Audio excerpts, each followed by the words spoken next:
ایک کمزور سا شخص ڈاکٹر کے پاس آیا۔ ڈاکٹر، آپ کو کیا تکلیف ہے؟ مریض، پہلے آپ وعدہ کریں کہ میری تکلیف سن کے آپ ہنسیں گے نہیں۔ Doctor, promise. اوکے۔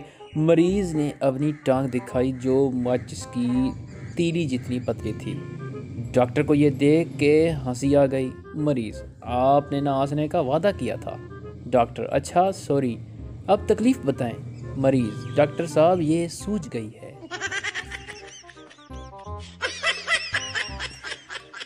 پٹھان درخت پر چڑھا۔ بندر نے پوچھا، اوپر کیوں آئے ہو؟ پٹھان، امرود کھانے۔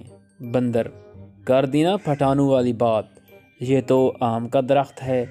پٹھان، کر دی نا جانوروں والی بات، ہم امرود ساتھ لے کر آیا ہے۔